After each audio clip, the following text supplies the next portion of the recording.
तो गाइस, तो आज हम देखेंगे भारत क्या एक अच्छा कंट्री है या बुरा कंट्री। कुछ पैरामीटर्स लेंगे हम और उन पे डिस्कस करेंगे क्या कितना अच्छा है कितना बुरा है।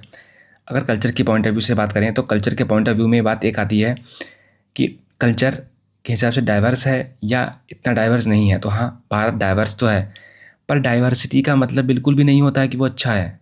अगर आप भारत के कल्चर में देखें, इतनी ज़्यादा बेकार की दो कौड़ी की मान्यताएं हैं, इसका कोई सेंस बनता नहीं है। तो इस मामले में मैं भारत को बहुत कम नंबर दूंगा। अगर रिलीजन भी देखा जाए तो यहाँ पे वुमेन का सप्रेशन कितना होता है हर रिलीजन में, हिंदुज़म में, इस्लाम में, क्रिश्चियनिटी में। तो एक तरीके से ले लो आप, और दुनिया में कोई भी कल्चर का जो पार्ट होता है रिलीजन, रिलीजन तो दो कौड़ी का होता ही है। इसीलिए कार्ल मार्क्स ने कहा था, religion is a opium of masses. ये एक भांग की तरह है, अफीम की तरह है धर्म। तो कल्चर का वो हिस्सा, बाकी चीज़ों में देखा जाए तो भारत ठीक ठाक है, बट कल्चर के हिसाब से बहुत बेकार है कल्चर के बाकी एस्पेक्ट में। अब बताती है क्लाइमेट की। तो क्लाइमेट के हिसाब से भारत बहुत ही दो कौड़ी का कंट्री है। अगर हम देखें किस लिए, मैं बता रहा हूँ आपको। अगर आप अमीर हो तो कोई दिक्कत नहीं, अगर गरीब हो तो बहुत दिक्कतें हैं। अगर आप मार्च, अप्रैल, मई, जून, जुलाई, अगस्त, सितंबर, ये अगर आप महीने ले लो, 7-8 महीने, तो ये इतने बेकार हैं कि इतनी हीट इसमें होती है कि घर से आप बाहर भी नहीं निकल सकते हो। मई, जून, जुलाई तो इतने हीट होते हैं, कुछ कहने को नहीं। अब आते हैं इंफ्रास्ट्रक्चर की बात। ये इतना पुअर है, ये आज भी सड़कें नहीं बनी हुई हैं। और इंफ्रा की बात मैं कर रहा हूँ, बिजली की, पानी की। ये सब चीज़ें इतनी बेकार हैं भारत में, अभी भी इसका कोई मोल नहीं। चौथा आता है करप्शन। करप्शन के हिसाब से आज भी भारत बहुत ही पिछड़ा हुआ है। करप्शन बहुत ही भारत में ज़्यादा है। ये इसलिए है क्योंकि सरकारी नौकरी की एक जो चाह होती है लोगों में, वो, और फिर सरकारी नौकरी पाते ही लोग बन जाते हैं करप्ट।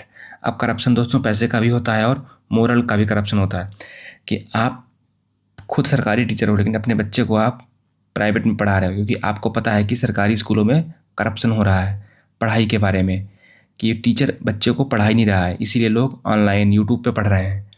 ठीक है। सिविक सेंस, सिविक सेंस तो भारत में बिल्कुल है ही नहीं। अगर आप देखो, सिविक सेंस का मतलब ये होता है कि गंदगी, अपने शहर में गंदगी इसलिए है क्योंकि हमारे दिमाग में गंदगी बहुत भरी हुई है। ठीक है। अगर आप दिल्ली वगैरह में देखो जाकर के, तो गर्मियों के महीने में इंसान गर्मी से मरता है और सर्दी के महीने में इंसान AQI से मरता है, गंदी हवा के कारण मरता है। आप न्यूज़ सुनते होंगे बहुत सारी। फ्रीडम, क्या भारत में फ्रीडम है? क्वेश्चन जब पूछ नहीं सकते आप किसी से, आप किसी भी नेता से, विधायक से, मंत्री से आप पूछ ही नहीं सकते हो कि मेरा काम करो, तो फ्रीडम किस बात की बताओ? आप क्या कर लोगे आप उस चीज़ का? जब आप अपनी मर्ज़ी से शादी नहीं कर सकते हो, कल्चर पे, कास्ट पे आपको धर्म देखना पड़ता है, तो आप किस बात से फ्री हो? है ना? डिबेट्स टीवी में कैसे आती हैं आपको पता है, कि दो कौड़ी की डिबेट जिसका वास्तविकता से कोई सरोकार नहीं होता है। एक्सट्रीम हीट, अगेन हीट इतनी ज़्यादा है कि कुछ कहने को नहीं। इंसान शायद आने वाले 10-15 सालों में मरने लगेगा हीट से, और मरते ही लोग हैं। इतनी ज़्यादा हीट डोम्स आ गए कॉन्सेप्ट, कि शहर मतलब पूरा एक हीट चैम्बर बन जाता है, हीटर की तरह। मतलब आप 9 बजे सुबह से लेकर के शाम को 6 बजे तक आप निकल ही नहीं सकते, बिकॉज इतनी ज़्यादा हीट होती है। तो क्या करें? कास्ट, रिलीजन, अगेन कास्ट इतना भारी हमारे समाज में है कि लोग दिखावा में फॉलो करते हैं, पर रियलिटी में कोई फॉलो नहीं करता है, और अच्छी बात है कि फॉलो नहीं करता है। इवन दिखावा, इस पे कोई डिबेट नहीं हो सकती है ना? अगर डिबेट हो तो शायद ये रिलीजन कोई बचे ही ना। कास्ट वास्ट तो दो कौड़ी चीज़ें हैं। हेल्थ, अगेन हेल्थ के हिसाब से भारत बहुत पिछड़ा हुआ है। एक गरीब इंसान अपने अपने फैमिली मेम्बर को बचाने के लिए पूरी संपत्ति बेच देता है, तब भी शायद ना बचा पाता हो।